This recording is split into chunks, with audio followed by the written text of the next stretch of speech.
Hello student, बहुत स्वागत है रजनी स्टडी लेक्चर के एक और नए वीडियो में। मुझे उम्मीद है आप लोग बहुत ही बेहतर होंगे, स्वस्थ होंगे, सुरक्षित होंगे। हम लोग कर रहे थे फर्स्ट चैप्टर का एनसीईआरटी न्यूमेरिकल, जो कि हम लोग पिछले लास्ट क्लास में 2 लेक्चर कर चुके हैं, जिसमें 1 से लेकर 10 तक प्रश्न करवा चुके हैं। अगर आपने नहीं देखा है तो प्लीज़ उसको जाकर देख लें, ताकि यहाँ पर ही उसको यूज कर पाएँ। ठीक है, आज हम लोग 11 से स्टार्ट करने वाले हैं। ठीक है, तो चलिए स्टार्ट करते हैं 11 नंबर प्रश्न। साइड में इधर प्रश्न दिख रहा होगा, पढ़िए प्रश्न को। कहता है ऊन से रगड़े जाने पर कोई पॉलिथीन का टुकड़ा 3 × 10⁻⁷ कूलम के ऋणावेश से आवेशित पाया गया है। तो ए नंबर क्या कह रहा है कि स्थानांतरित यानी किस पदार्थ से किस पदार्थ में इलेक्ट्रॉन की संख्या अंकुलित होगा, ये आपको बताना है। ठीक है, मतलब आपको निकालना है स्थानांतरित इलेक्ट्रॉनों की संख्या, आपको निकालना है। ठीक है, पहले क्या करते हैं हम लोग, क्वेश्चन की शुरुआत हल लिख करके करते हैं। ठीक है, उसके बाद जो दिया गया है उसको लिख लेते हैं। तो हमें क्या दिया गया है, जो देख लीजिए, हमें गिवन है, दिया गया है, क्या दिया गया है, हमें आवेश दे दिया गया है। ठीक है, और कैसा आवेश है, ऋणावेशित आवेश है। तो ये हो जाएगा -3 × 10⁻⁷ कूलम।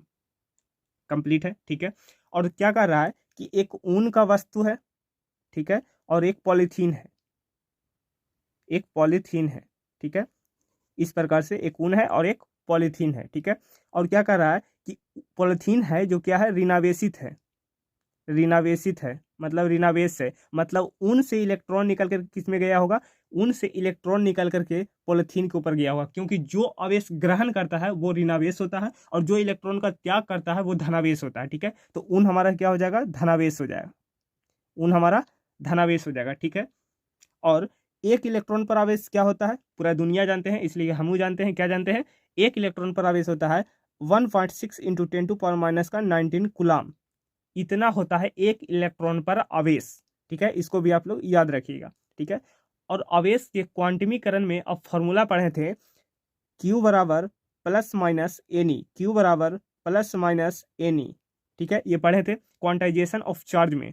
ठीक है, जहाँ Q होता है आवेश, N होता है स्थानांतरित इलेक्ट्रॉन की संख्या, E होता है एक इलेक्ट्रॉन पर आवेश। ठीक है, मान रख दीजिए, देखिए इसका मान हो जाएगा, माइनस प्लस होता है तो इसका मान हो जाएगा -3 × 10⁻⁷ बराबर, जो काम में आता है तो उसको ले लीजिए, तो माइनस ले रहे हैं। ठीक है, तो एन इंटू एक इलेक्ट्रॉन पर आवेश 1.6 × 10⁻⁹। ठीक है, माइनस से माइनस मर गया, एन का मान कितना आ गया, देखिए 3 × 10⁻⁷, और ये गुना में है, नीचे आ जाएगा भागा में, तो ये आ जाएगा 1.6 × 10⁻⁹। ये गया तो ऊपर आ गया 30, काटिएगा तो 15 दूनी 30 और 8 दूनी 16।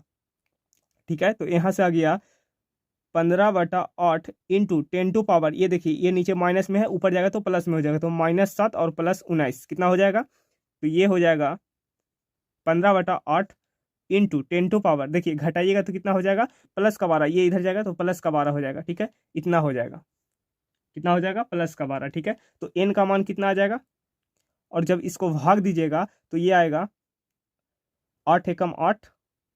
ठीक है, इसको भाग दीजिएगा तो ये आ जाएगा 8 एकम 8, फिर हो जाएगा 1.875 × 10⁻12। ठीक है, इतना आ गया। अब राउंड ऑफ कर दीजिए, देखिए राउंड ऑफ कैसे करते हैं, जैसे इसको हमको राउंड ऑफ करना है। ठीक, तो अगर इसके बाद वाला संख्या 5 से बड़ा हो, ध्यान से सुनिएगा राउंड ऑफ कैसे कर रहे हैं, इसके बाद वाला संख्या 5 से बड़ा हो तो इसको क्या कर देते हैं, राउंड ऑफ कर देते हैं। क्या होना चाहिए, ये संख्या 5 से बड़ा होना चाहिए, इसके बाद वाला संख्या। ठीक है, तो देखिए 5 से बड़ा 7 है, तो इसको आप लिख सकते हो 1.9 × 10⁻12। ठीक है, और देखिए ये जो संख्या है इसको आप डायरेक्ट 2 के लगभग में मान सकते हो। ठीक है, तो ये है किसके लगभग में, 2 के लमसम में, तो इसको 2 के लमसम में लिख सकते हो, तो 2 × 10⁻12, ये हो जाएगा, इतना स्थानांतरित होगा इलेक्ट्रॉन की संख्या, इतना स्थानांतरित होगा इलेक्ट्रॉन की संख्या। ठीक है, कंप्लीट है ये प्रश्न, इसको कॉपी कर लीजिए। फिर हम 11 का बी पार्ट देखते हैं। देखिए बी पार्ट को पढ़ा जाए, कहता है क्या ऊन से पॉलिथीन में सहांती, सहांती का मतलब क्या होता है, सहांती का मतलब होता है द्रव्यमान। क्या ऊन से पॉलिथीन में जो इलेक्ट्रॉन का स्थानांतरण हो रहा था, क्या यहाँ पर द्रव्यमान का भी स्थानांतरण होगा क्या, हाँ तो कुछ भी तो होगा, मतलब थोड़ा सा ही होगा लेकिन होगा, द्रव्यमान का स्थानांतरण होगा। ठीक है, तो देखिए हमें द्रव्यमान निकालना है तो क्या करना है, ठीक है, फॉर्मूला सेम रहेगा, तो एम बराबर क्या हो जाएगा, इस जो n निकल के आया है उसको गुना कर देंगे किससे, इलेक्ट्रॉन के द्रव्यमान से, इलेक्ट्रॉन के द्रव्यमान से। तो इनको गुना कर दीजिए इलेक्ट्रॉन के द्रव्यमान से। एक इलेक्ट्रॉन का जो द्रव्यमान होता है वो होता है 9.1 इंटू 10⁻⁻31 kg। ये होता है एक इलेक्ट्रॉन का द्रव्यमान। ठीक है, तो हमें क्या करना है, इसको गुना करना है। तो कितना है n का मान 2 इंटू 10⁻12 इंटू एक इलेक्ट्रॉन पर द्रव्यमान कितना है 9.1 इंटू 10⁻31। ठीक है, तो m का मान कितना आ जाएगा, देखिए इसको हटाइएगा 10 आ जाएगा। ठीक है, तो ये आ जाएगा, गुना करिएगा तो ये आ जाएगा 108.2। ठीक है, इसको आप काट दीजिएगा 5 से, तो ये आ जाएगा कितना 182 इंटू 10⁻, देखिए अब 31 है, यहाँ पर देख लीजिए, ये है माइनस का 31 और ये है प्लस का 12, तो प्लस का 12 माइनस का 31 कितना हो जाएगा, तो ये हो जाएगा 108.2 इंटू 10⁻, ये जाएगा तो कितना बच जाएगा, माइनस का 19 बच जाएगा। ठीक है, माइनस का 19 बच जाएगा। ठीक है, तो m का मान कितना आ जाएगा, देखिए अब एक पॉइंट के बाद 1.82 इंटू 10⁻⁻18, पॉइंट इधर बढ़ा रहे हैं तो प्लस हो जाएगा। ठीक है, तो m का मान कितना आ जाएगा, देखिए ये क्या है, इससे बड़ा है। ठीक है, तो इसको लगभग में हम लोग 2 मान सकते हैं। ठीक है, तो 2 इंटू 10⁻18 kg, ये आ जाएगा इतना द्रव्यमान का स्थानांतरण होगा, इतना द्रव्यमान का स्थानांतरण होगा। ठीक है, क्या किए हैं, बस कुछ नहीं किए हैं, जो n का मान आया था, n का जो मान आया था उसको गुना कर दिए एक इलेक्ट्रॉन के द्रव्यमान से, और एक इलेक्ट्रॉन का द्रव्यमान होता है 9.1 इंटू 10⁻31 kg। ठीक है, चलिए अब 12 नंबर क्वेश्चन को चलते हैं। चलिए इसको कॉपी कर लीजिए। चलिए 12 नंबर क्वेश्चन को पढ़ा जाए। देखिए 12 का ए नंबर क्या कहता है कि दो विद्युत रोधी आवेशित तांबे के गोला ए बी के केंद्र के बीच की दूरी 50 सेंटीमीटर है। ठीक है, दो गोला है हमारे पास ए एंड बी, और दोनों के बीच की जो दूरी है वो कितना है 50 सेंटीमीटर है। ठीक है, यदि दोनों गोलों पर पृथक पृथक आवेश 6.5 इंटू 10⁻⁻7 कूलम है तो उनमें पारस्परिक स्थिर वैद्युत प्रतिकर्षण बल कितना होगा। गोलों के बीच की दूरी की तुलना में गोलों ए और बी की त्रिज्या नगण्य है, मतलब उस गोले का जो त्रिज्या है वो क्या है, नगण्य है, ना के बराबर है। ठीक है, गोले के त्रिज्या को आपको नहीं लेना है। ठीक है, क्या कर रहा है क्वेश्चन में, जो पहले समझ लीजिए। देखिए पहले तो हल लिख करके स्टार्ट करेंगे। ठीक है, और जो क्वेश्चन में दे रखा है उसको पहले लिख लेंगे। ठीक है, तो दो गोला है, ये है ए गोला और ये है हमारा बी गोला। ठीक है, दोनों समान आकार का गोला है। ठीक है, कोई डिफरेंस नहीं है और इसकी त्रिज्या को हमको कोई मतलब नहीं है। ठीक है, और कह रहा है कि दोनों गोलों को केंद्र से, मतलब इसके केंद्र से जो बीच की दूरी है वो कितना है 50 सेंटीमीटर, 50 सेंटीमीटर। ठीक है, और क्या कह रहा है कि दोनों गोलों पर जो आवेश है वो बराबर है। ठीक है, दोनों गोलों पर जो आवेश है वो बराबर है, तो इस पर जो आवेश होगा वो कितना हो जाएगा क्यू ए, इस पर आवेश हो जाएगा 6.5 इंटू 10⁻⁻7, इस पर भी आवेश हो जाएगा कितना, सेम हो जाएगा 6.5 इंटू 10⁻⁻7। इतना कूलाम का आवेश है दोनों गोलों पर। ठीक है, तो हमें क्या निकालना है, हमें बल निकालना है। हमें क्या निकालना है, हमें बल निकालना है। तो यहाँ पर एक कूलाम चाचा का नियम लगेगा, तो लगाइए कूलाम चाचा के नियम। तो लगाइए कूलाम के नियम से, कूलाम के नियम से, कूलाम के नियम से देखिए क्या होता है, F बराबर के Q1 Q2 upon R square. ठीक है, के का मान सभी लोग को पता है क्या होता है 9 इंटू 10⁹ इंटू Q1, देखिए Q1 का मान कितना दे रखा है 6.5 इंटू 10⁻⁻7 इंटू Q2 का मान कितना दे रखा है, सेम है 6.5 इंटू 10⁻�7। ठीक है, बटा बीच की दूरी, हमें बीच की दूरी किस में चाहिए, हमें मीटर में चाहिए। ठीक है, तो हम सेंटीमीटर को मीटर में कन्वर्ट करेंगे। देखिए कैसे करते हैं, देखिए एकदम बेसिक से सिखाते हैं कि कैसे कन्वर्ट किया जाता है सेंटीमीटर से मीटर में। ठीक है, आप लोग जानते हो कि 100 सेंटीमीटर में होता है, 100 सेंटीमीटर में होता है 1 मीटर के बराबर। 1 मीटर बराबर 100 सेंटीमीटर, तो हम खाली इसको पलट करके लिख देंगे कि 100 सेंटीमीटर में 1 मीटर होता है। कंप्लीट। तो पहले हम 1 सेंटीमीटर का मान निकालेंगे, तो 1 सेंटीमीटर बराबर कितना हो जाएगा 1/100 मीटर। ठीक है, एकदम बेसिक से बता रहे हैं। ठीक है, कैसे निकाला जाता है, जो फिर आप लोग डायरेक्ट निकाल लीजिएगा एक बार सीखने के बाद। ठीक है, तो एक का हमें पता हो गया, जैसे कि अगर 5 रुपया का 50 चॉकलेट है तो 1 रुपया का कितना चॉकलेट मिलेगा, ठीक है। तो उसके हिसाब से आप लोग एक चॉकलेट का निकाल लीजिएगा। तो एक चॉकलेट निकालने के बाद जितना भी आप चॉकलेट लीजिएगा उससे गुना कर दीजिएगा। तो एक चॉकलेट हमारा पास आ गया, तो आप जितना चाहे उतना चॉकलेट का दाम निकाल सकते हो, ठीक है। तो अब देखिए कितना कर रहा है, 50 सेंटीमीटर। तो 50 सेंटीमीटर कितना हो जाएगा, 1/100 इंटू 50 मीटर, ठीक है। एक शून्य से एक शून्य कट गया, कितना आ गया, 5 दूनी 10, यानी कि कितना आ गया, और का मान आ गया 1/2, या आप इसको लिख सकते हो कितना, 0.5 मीटर, ठीक है। यही मान आपको यूज करना है यहाँ पर ही। समझ में आया कैसे करना है, ठीक है। जो भी हमें सेंटीमीटर में दे रखा होगा उसको हम मीटर में कन्वर्ट कर लेंगे, कैसे, 100 से भाग दे करके, ठीक है। अब हम लोग डायरेक्ट निकालेंगे, ठीक है। तो देखिए मान रख दीजिए 0.5 का होल स्क्वायर है, तो इसको कर दीजिए 0.5 इंटू 0.5, ठीक है। तो यहाँ से एफ का मान कितना आ जाएगा, देखिए ये शून्य से ये शून्य मर गया, मतलब ये पॉइंट से ये पॉइंट मर गया और ये पॉइंट से ये पॉइंट मर गया। 13×5 = 65 और 13×5 = 65, ठीक है। गुना करिएगा 9 इंटू 13 तो ये जो आएगा वो आएगा 1521 इंटू 10⁻, अब देखिए कितना है, 9 है, माइनस का 7 और माइनस का 7 हो जाएगा -14, ठीक है। तो यहाँ से एफ बराबर कितना आ रहा है, यहाँ से आ रहा है 1521 इंटू 10⁻, कितना आ जाएगा, -5, ठीक है। तो यहाँ से आ जाएगा एफ बराबर, अब देखिए पॉइंट बैठा रहे हैं, तो देखिए इधर से 3 अंक के बाद हम लोग पॉइंट बैठा रहे हैं, तो 1.521 इंटू 10⁻, इधर से बैठा रहे हैं, ठीक है, 3 अंक के बाद दायां हाथ से, तो क्या हो जाएगा, प्लस का लेना है, मतलब -5 और +3, ठीक है। तो ये कितना आ जाएगा, ये आ जाएगा 1.521 इंटू 10⁻, कितना आ जाएगा, -2 न्यूटन। दोनों गोलों के बीच कितना का फोर्स लगेगा, 1.521 इंटू 10⁻- 2 न्यूटन का फोर्स लगेगा, ठीक है। ये हमने ए पार्ट कंप्लीट किया, ये इसका ए पार्ट है, ठीक है। अब इसके बी पार्ट के ऊपर चलते हैं, तो जल्दी से कॉपी कर लीजिए, चलते हैं आगे।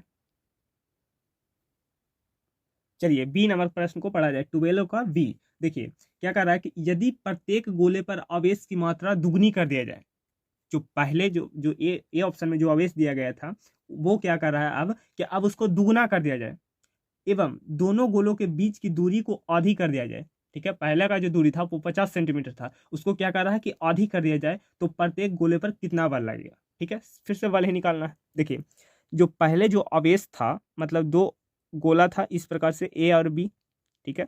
दोनों गोलों पर आवेश कितना था, उसका अभी आधा कर रहा है। तो देखिए पहले था 6.5 और 6.5 का अगर दोगुना करिएगा तो कितना हो जाएगा, 13 हो जाएगा, ठीक है, 13 हो जाएगा, ठीक है। तो ये हो जाएगा 13 इंटू 10⁻⁻7, और इस गोले पर जो आवेश आ जाएगा वो कितना आ जाएगा, 13 इंटू 10⁻⁻7, क्योंकि दोनों गोलों पर समान आवेश था, ठीक है।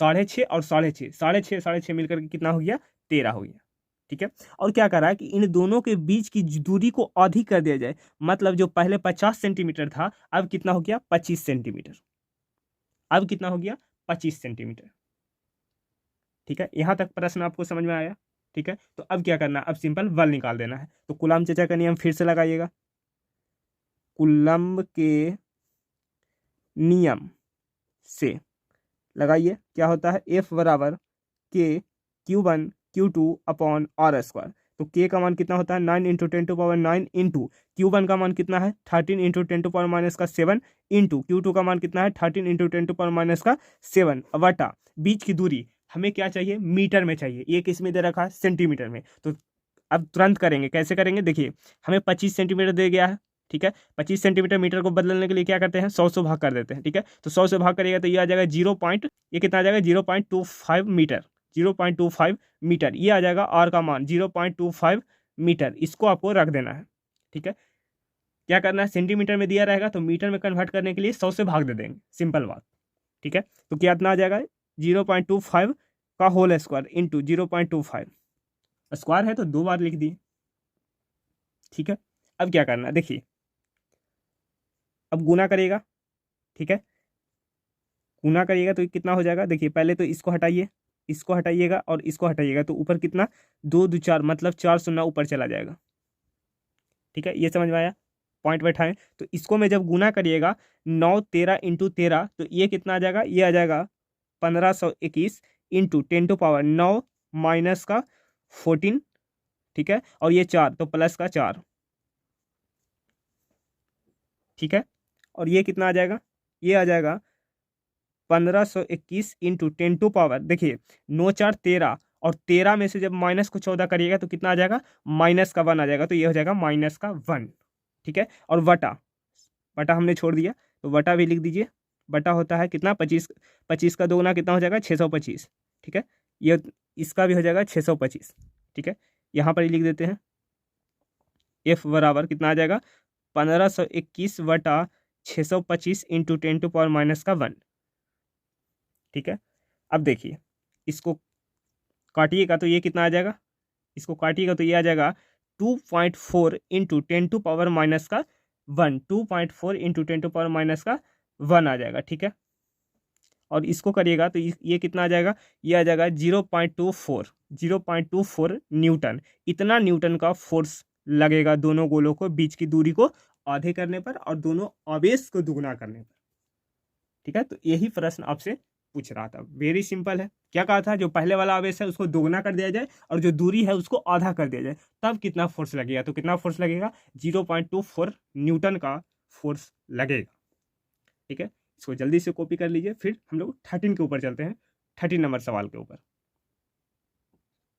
चलिए तो 13 के ऊपर चलते हैं। ये भी मस्त सवाल है, आपको नया कॉन्सेप्ट दे करके जाएगा। चलिए क्वेश्चन को पढ़िए। देखिए कहता है कि मान लीजिए अभ्यास 1.12, मतलब क्वेश्चन नंबर जो 12 था उसको आप मान लीजिए। ठीक है, गोले ए तथा बी साइज में सर्वसम है, मतलब समान साइज के हैं, तथा इसी साइज का कोई तीसरा अनावेशित गोला पहले गोले के संपर्क में, मतलब पहले गोले के संपर्क में लाया जाता है। ठीक है, तत्पश्चात दूसरे गोले के संपर्क में लाकर अंत में दोनों गोलों को हटा लिया जाता है। अंत में क्या किया जाता है कि पहले क्या करता है कि ए से सटाता है वो तीसरा गोला को। ठीक है, फिर उस तीसरा गोला को बी से सटाता है, फिर लास्ट में क्या किया जाता है, दोनों को हटा लिया जाता है। ठीक है, अब ए तथा बी के बीच नया प्रतिकर्षण बल कितना होगा। ठीक है, अब ए गोला और बी गोला के बीच का कुल बल कितना होगा, ये आपको पूछा है। ठीक है, तो चलिए निकालते हैं। क्या कर रहा है क्वेश्चन में, देखिए पहले तो क्या दिया गया है, हमें कुछ दिया गया है, गिवन है। ठीक है, उसको लिख लेते हैं। देखिए क्वेश्चन नंबर 12 से हमें आवेश दे दिया गया है, मतलब Q बराबर 6.5 इंटू 10⁻⁻7 कूलम। ठीक है, अब क्या कर रहा है कि ए और बी दो गोला है, ए और बी दो गोला है जो कि समान साइज का है। ठीक है, कोई अंतर नहीं है। ठीक है, कोई तीसरा गोला सी आता है, कोई तीसरा गोला सी आता है जो कि कैसा है, अनावेशित है, अनावेशित है। ठीक है, कोई इस पर चार्ज नहीं है। ठीक है, क्या कहता है कि इस सी गोले को पहले ए से सटाते हैं, तो सी गोले को ए से स्पर्श कराने पर, सी गोले को ए से स्पर्श कराने पर, देखिए जैसे ही इस सी को ए के पास लाएंगे तो इस पर जो आवेश होगा वो क्या हो जाएगा, आधा आधा बट जाएगा। ठीक है, जो इस पर जो आवेश होगा, मतलब मान लीजिए कोई आवेश क्यू है। ठीक है, तो इन दोनों पर आवेश आधा आधा समान भाग में बट जाएगा। ठीक है, तो इस पर जो आवेश आ गया, जो समझिए ये जो सी है और जो ये ए है, इसको मिलाने पर जो इस पर आवेश आ गया वो कितना आ गया, Q/2 और Q/2। ठीक है, मान लेते हैं पहले से जो आवेश है इस पर Q है। ठीक है, तो इस पर जो आवेश आ गया वो कितना आ गया, आधा आधा बट गया। ठीक है, अब क्या कर रहा है, हमने बी गोला को कुछ नहीं किए थे। ठीक है, बी गोला को हमने कुछ नहीं किए थे। ठीक है, तो अब क्या कर रहा है कि इस सी को बी से स्पर्श करवाइए, इस सी गोले को बी से स्पर्श कराइए, तो सी गोले को बी से स्पर्श कराने पर, ठीक है, इस सी को बी से अब स्पर्श कराइएगा। ठीक है, तो फिर से क्या हो जाएगा, आधा आधा हो जाएगा। ठीक है, फिर से क्या हो जाएगा, आधा आधा हो जाएगा, मतलब इस गोले पर जो आवेश आ जाएगा सी पर वो कितना आ जाएगा, इस सी गोले पर जो आवेश आ जाएगा Q/2 का जब आधा करिएगा तो ये हो जाएगा 3Q/4, 3Q/4। ठीक है, Q/2 का आधा करिएगा तो 3Q/4 हो जाएगा। ठीक है, ए को हमने कुछ नहीं किया है तो ए को जस के तस छोड़ दीजिए, Q/2, और सी का भी आधा हो जाएगा, मतलब Q/2 का आधा कितना हो जाएगा, 3Q/4। ठीक है, आधा आधा बट जाएगा। अब क्या कर रहा है कि इस गोले को हटा लिया जाता है। ठीक है, इस गोले को साइड कर लिया जाता है, तो इन दोनों आवेशों के बीच, इन दोनों गोलों के बीच की दूरी कितना है, दे दिया गया था प्रश्न नंबर 12 में 50 सेंटीमीटर। ठीक है, और दोनों गोलों के बीच का हमें बल निकालना है कि कितना बल लगेगा। ठीक है, लगाइएगा कूलम्ब के नियम से, कूलम्ब के नियम से क्या होता है फॉर्मूला, ये होता है F बराबर के Q1 Q2 upon are square. F बराबर के का मान कितना होता है पूरा दुनिया जानता है, 9 इंटू 10⁻9 इंटू, देखिए Q1 पर आवेश कितना है, दोनों समान गोला है, तो देखिए Q/2 है, मतलब इस जो आवेश दिया गया है मतलब इसका आधा है। ठीक है, तो पहले गोले पर आवेश कितना है Q/2, तो इसको रख दीजिए 6.5 इंटू 10⁻⁻7 का आधा। देखिए पहला गोला पर आवेश कितना है Q/2 है, ध्यान से रख रहे हैं। ठीक है, Q2 कितना है 3 इंटू क्यू का मान कितना है 6.5 इंटू 10⁻⁻7 बटा 4। ठीक है, बटा बीच की दूरी का स्क्वायर, बीच का दूरी कितना है 50 सेंटीमीटर, मीटर में कन्वर्ट करेगा तो कितना आ जाएगा 0.5, तो 0.5 इंटू 0.5। 12 नंबर प्रश्न में ये आपको बताए थे। ठीक है, कैसे कन्वर्ट करते हैं, देखिए अब इसको गुना करिएगा तो कैसे करिएगा, देखिए पहले देखिए इसको सेम लिख दीजिए 9 इंटू 10⁻9। ठीक है, इंटू इसको जब डिवाइड करेगा तो ये आ जाएगा 3.25 इंटू 10⁻⁻7, और इसको जब गुना करके 3 से गुना करके और डिवाइड करिएगा तो ये आ जाएगा 4 इंटू में 4.87 इंटू 10⁻⁻7 बटा 0.5 इंटू 0.5। ठीक है, देखिए ये पॉइंट गया नीचे 2 शून्य, ये पॉइंट गया नीचे भी 2 शून्य। ठीक है, ये पॉइंट गया ऊपर 10 और ये पॉइंट गया ऊपर 10। ठीक है, 2 शून्य से 2 शून्य मर गया। ठीक है, बाकी क्या बचा जो समझिए, देखिए इसको और इसको और इसको, ये वाला और ये वाला और ये वाला तीनों को अगर गुना करिएगा तो कितना आ जाएगा, ये आ जाएगा, हम कैलकुलेटर से करें, आप अपने खुद से करिएगा। ठीक है, क्योंकि हमारे पास समय नहीं है। ठीक है, आप खुद से करिएगा और कमेंट करके आंसर बताइएगा। ये होता है 1424475 बटा बटा कितना है 5 इंटू 5 25, 5 इंटू 5 25 इंटू, अब देखिए 10⁻9 है, -7 -7 माइनस का 14 है। ठीक है, और ये जो बच गया है ये 10 के घात 2 है, ऊपर जाएगा तो माइनस का 10 के घात 2 हो जाएगा, तो ये हो जाएगा -2। ठीक है, अब आगे देखिए, चलिए अब आगे देखिए एफ का मान कितना आ रहा है, देखिए 1424475 बटा 25 इंटू 10⁻, देखिए पहले तो माइनस वाला ये करिएगा तो ये हो जाएगा -16, और -16 9 में से -16 को घटाइएगा, 9 में से 16 को घटाइएगा तो कितना आ जाएगा -7 आ जाएगा। ठीक है, कितना आ जाएगा -7 आएगा। ठीक है, पहले माइनस माइनस वाला को जोड़िएगा तो ये आ जाएगा -16, और 9 में से 16 को घटाइएगा तो -7 आएगा। ठीक है, और जब इसको भाग लगाइएगा 25 से तो एफ का जो मान आएगा वो कितना आ जाएगा 56979 इंटू 10⁻⁻7। ठीक है, और इसको जब पॉइंट बैठाइएगा, ठीक है, देखिए इधर से 4 अंक के बाद हम लोग पॉइंट बैठा रहे हैं, तो एफ बराबर कितना हो जाएगा 5.6979 इंटू, देखिए 1 2 3 4 4 अंक के बाद दशमलव बैठाए हैं। ठीक है, इधर से तो ये हो जाएगा -7 और +4। ठीक है, अब यहाँ पर ही देख लीजिए एफ बराबर देखिए कितना है 5.6979 इंटू 10⁻, देखिए जब इसको घटाइएगा तो ये आ जाएगा -3। ठीक है, और जब इसको राउंड ऑफ करिएगा, देखिए इस संख्या के बाद हम राउंड ऑफ कर रहे हैं। ठीक है, तो ये वाला संख्या क्या होना चाहिए 5 से बड़ा होना चाहिए, तो इसको हम डायरेक्ट 7 लिख सकते हैं। तो डायरेक्ट क्या लिख दें 5.7 इंटू 10⁻³ न्यूटन, इतना न्यूटन का फोर्स लगेगा। ठीक है, ये हो जाएगा हमारा फाइनल आंसर। ठीक है, जिस संख्या को आप राउंड ऑफ करना चाहते हैं उसके बगल वाला संख्या क्या होना चाहिए 5 से बड़ा होना चाहिए, तो उसको हम एक जोड़ करके लिखते हैं। ठीक है, तो इसलिए हम एक जोड़ करके लिख, ये हमारा हो जाएगा फाइनल आंसर। कॉपी कर लीजिए, फिर आगे बढ़ते हैं। ठीक है, ये राउंड ऑफ का नियम होता है, आप जब 11th में पढ़े होंगे तो ये आपको पढ़ाया गया होगा। ठीक है, सार्थक अंक में, सिग्निफिकेंट फिगर में इसको पढ़ाया जाता है। ठीक है, अब चलते हैं 14 नंबर प्रश्न के ऊपर।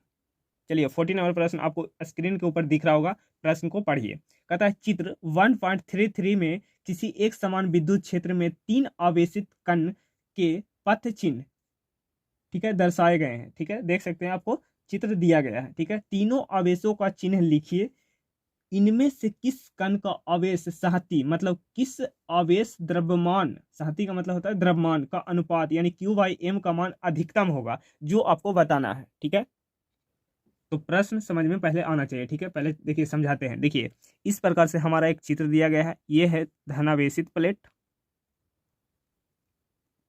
ठीक है, और ये है हमारा ऋणावेशित प्लेट, ये है हमारा ऋणावेशित प्लेट।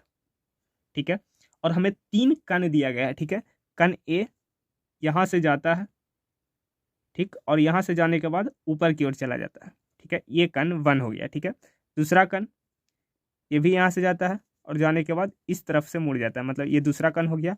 और ये तीसरा कण है, ये इस प्रकार से जाता है और जाने के बाद इधर की ओर मुड़ जाता है, ये 3rd नंबर हो गया। ठीक है, ये आपको समझ में आना चाहिए।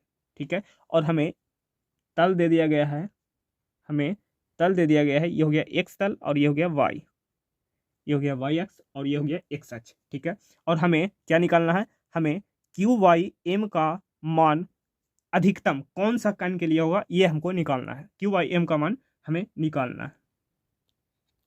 ठीक है, तो ये आपको दिया गया है प्रश्न में। ठीक है, देखिए किसी भी वैद्युत क्षेत्र में आवेशित कण को विक्षेपित का एक सूत्र पढ़ा होगा, अगर आपने नहीं भी पढ़ा है तो यहाँ पर ही आपको बता दिया जाएगा। ठीक है, तो किसी भी वैद्युत क्षेत्र में आवेशित कण का जो विक्षेपण का जो सूत्र होता है वो होता है y बराबर Q इंटू ई बटा 2mv² इंटू x²।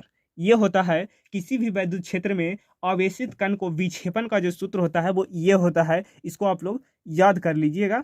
ठीक है, ये होता है किसी भी विद्युत क्षेत्र में आवेशित कण को विक्षेपण का सूत्र। ठीक है, अब यहाँ पर ध्यान से सुनिएगा। देखिए यहाँ पर जो होता है, जो v कांस्टेंट होता है, जो v है वो कांस्टेंट होता है। ठीक है, v है जो क्या है, कांस्टेंट होता है। ठीक है, यहाँ पर ही इलेक्ट्रिक फील्ड जो विद्युत क्षेत्र होता है वो भी क्या होता है, कांस्टेंट होता है, वो भी क्या होता है, कांस्टेंट होता है। और जो x² है, जो x अक्ष है वो भी क्या होता है, कांस्टेंट होता है।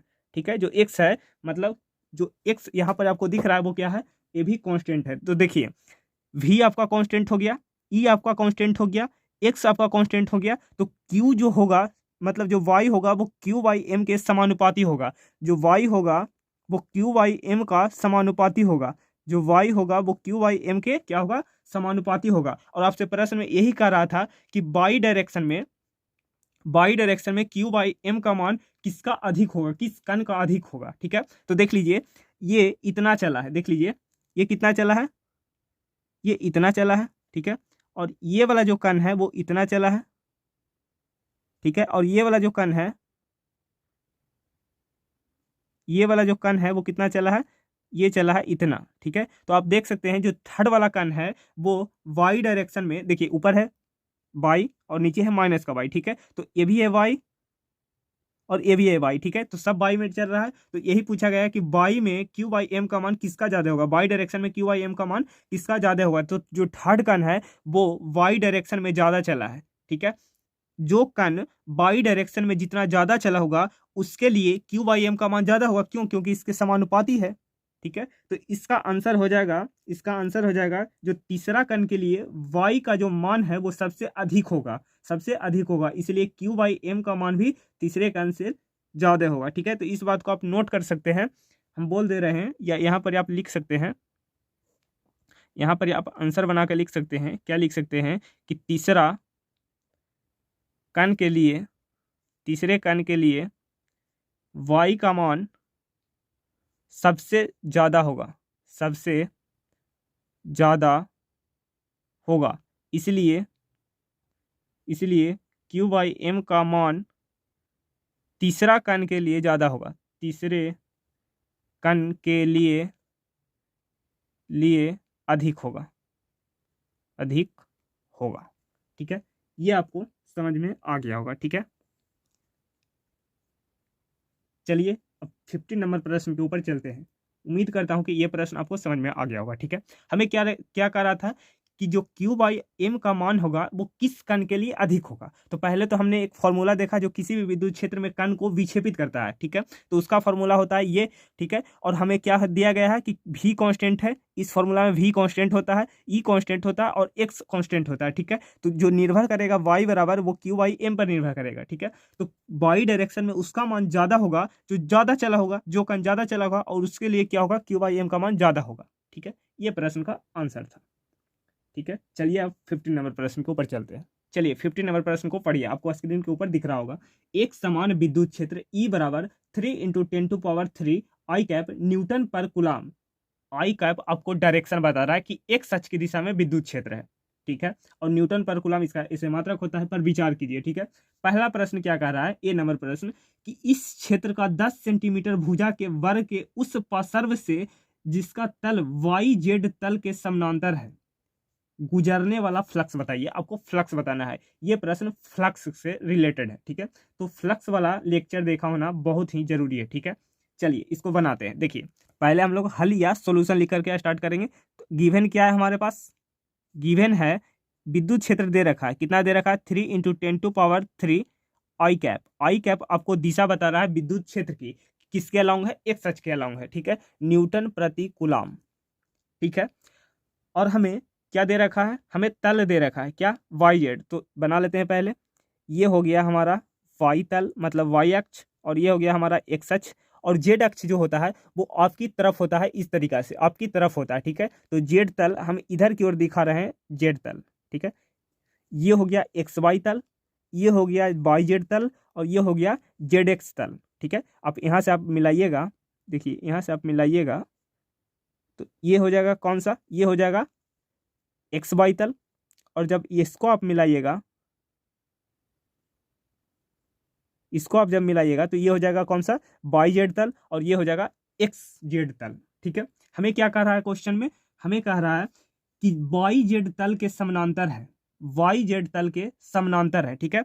ये जो YZ है तल इसके समानांतर है, ठीक है। मतलब ये जो तल है वो ऐसे है, देख पा रहे हैं, ये जो तल है वो ऐसे ऐसे नहीं है, ऐसे है, ठीक है। अगर ऐसे रहता तो ये किस में हो जाता, XY तल में, ठीक है, लेकिन ये ऐसे है, ठीक है।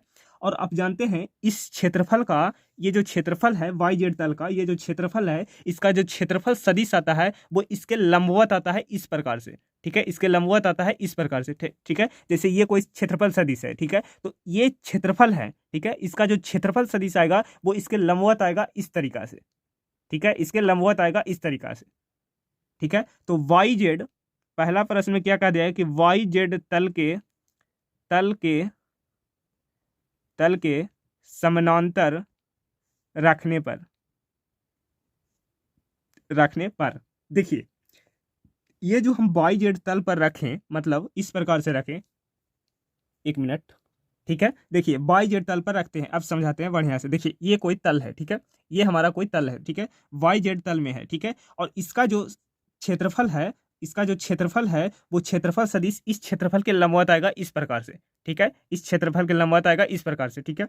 इस Y तल का जो क्षेत्रफल सदिश है वो इसके लंबवत आएगा, मतलब किसके डायरेक्शन में आ रहा है, आप देख सकते हैं एक्स अक्ष के डायरेक्शन में आ रहा है, ठीक है, एक्स अक्ष के डायरेक्शन में आ रहा है, ठीक है। और हमें विद्युत क्षेत्र कौन सा दिशा में दे रखा है, एक्स की दिशा में। आई कैप क्या बताता है, एक्स के डायरेक्शन में एकांक सदिश बताता है, ठीक है। तो देखिए ये है Y तल, और Y तल का जो क्षेत्रफल सदिश आएगा वो इस प्रकार से आएगा, क्षेत्रफल के लंबवत, वो किसके लंबवत में आ रहा है, विद्युत क्षेत्र के ही दिशा में आ रहा है, एक्स के ही दिशा में आ रहा है, मतलब थीटा कितना है, 0 डिग्री है, थीटा कितना है, 0 डिग्री है, ठीक है, थीटा कितना है, 0 डिग्री है, ठीक है। और यहाँ से जब वर्ग का क्षेत्रफल निकालिएगा, वर्ग का क्षेत्रफल क्या होता है, भुजा स्क्वायर, तो ये हो जाएगा भुजा स्क्वायर, भुजा कितना दे रखा है, 10 सेंटीमीटर, मतलब 10 का स्क्वायर करिएगा तो कितना हो जाएगा, 100 सेंटीमीटर का स्क्वायर। इसको आप मीटर में कन्वर्ट करिएगा तो ये हो जाएगा 1 × 10⁻² मीटर स्क्वायर, ये हो जाएगा मीटर, ठीक है, वर्ग का क्षेत्रफल ए, ठीक है, 1 × 10⁻² मीटर स्क्वायर, ठीक है। इसको मीटर में कन्वर्ट कर लिए तो ये आ गया इतना। हमें प्रश्न में क्या कर रहा था, हमें कह रहा था फ्लक्स निकालने के लिए, तो हम लोग निकालेंगे फाई। तो फ्लक्स की परिभाषा से, फ्लक्स की परिभाषा से फाई बराबर क्या होता है, फाई बराबर होता है E vector dot A vector, E vector dot A vector, इसको आप तोड़िएगा तो ये क्या हो जाएगा, ई ए कॉस थीटा, ई ए कॉस थीटा, ठीक है, आपने पढ़ा होगा ई ए कॉस थीटा, ठीक है। जो थीटा है वो किसके बीच है, विद्युत क्षेत्र और क्षेत्रफल सदिश के बीच का कोण है।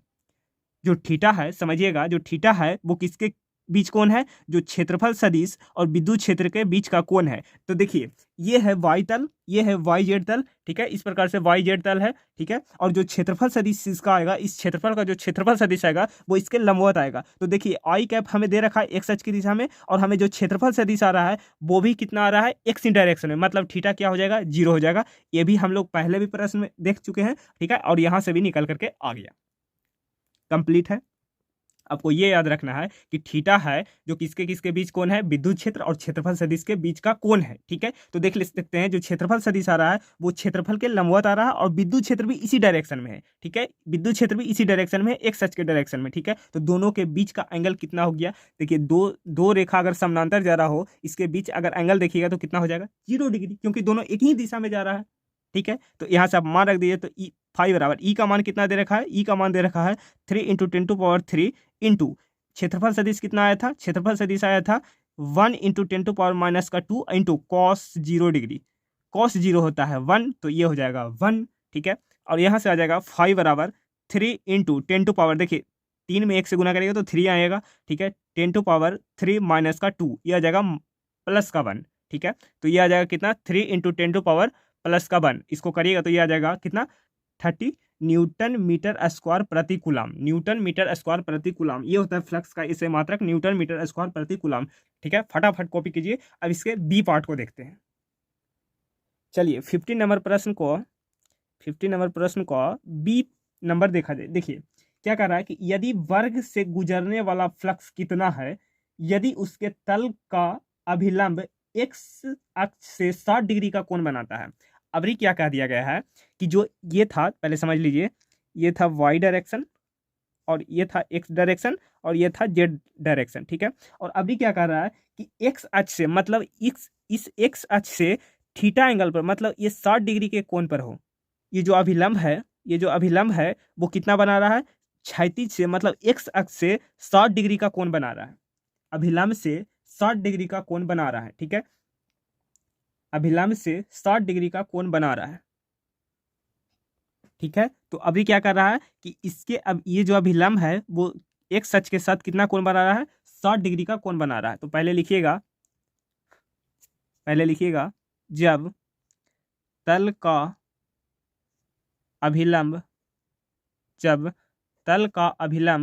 60 डिग्री कोण बनाए, 60 डिग्री कोण बनाए, ठीक है। हमें थीटा दे दिया गया है, मतलब ई और ए के बीच का हमें कोण दे दिया गया है। तो फ्लक्स की परिभाषा से क्या होता है, फ्लक्स की परिभाषा से क्या होता है, फ्लक्स की परिभाषा से होता है 5 बराबर ई ए कॉस थीटा, ई ए कॉस थीटा, ठीक है। ई कितना है, ई दे रखा है 3 इंटू 10⁻³ इंटू ए कितना है 10⁻⁻2 इंटू कॉस 60 डिग्री, और कॉस 60 का मान होता है 1/2। तो यहाँ से हो जाएगा 5 बराबर कितना हो जाएगा 3/2 इंटू 10⁻³ - ये हो जाएगा 5 बराबर कितना 3/2 इंटू 10⁻1, ठीक है। और जब काटिएगा तो ये हो जाएगा 13/2, ये हो जाएगा 15। तो आंसर कितना आ जाएगा 15 न्यूटन मीटर स्क्वायर प्रति कूलम, 15 न्यूटन मीटर स्क्वायर प्रति कूलम, ये हमारा आ जाएगा फाइनल आंसर, ठीक है। ये हमारा 15 नंबर क्वेश्चन कंप्लीट होता है। तो उम्मीद करता हूं कि यहाँ तक सभी प्रश्न आपको समझ में आया होगा, ठीक है। और कमेंट करिएगा कि ये वीडियो आपको कैसा लगा। अगर वीडियो पसंद आए तो वीडियो को लाइक करना है, चैनल को सब्सक्राइब करना है और वीडियो को दबा करके शेयर करना है, कंजूसी नहीं करना, क्योंकि आपके लिए हम मेहनत करते रहते हैं, ठीक है। सालों भर इसी तरह से वीडियो आपको मिलता रहेगा, इसलिए चैनल को सब्सक्राइब करके रख लीजिए और बेल आइकन को दबा दीजिए ताकि आपको डेली नोटिफिकेशन मिलता रहे, ठीक है। तो अगले क्लास से हम लोग 16 नंबर प्रश्न से स्टार्ट करेंगे, ठीक है। तो अगला क्लास भी जरूर देखिएगा, ठीक है। तो चलिए मिलते हैं अगले वीडियो में, तब तक के लिए बाय बाय, टेक केयर, जय हिंद।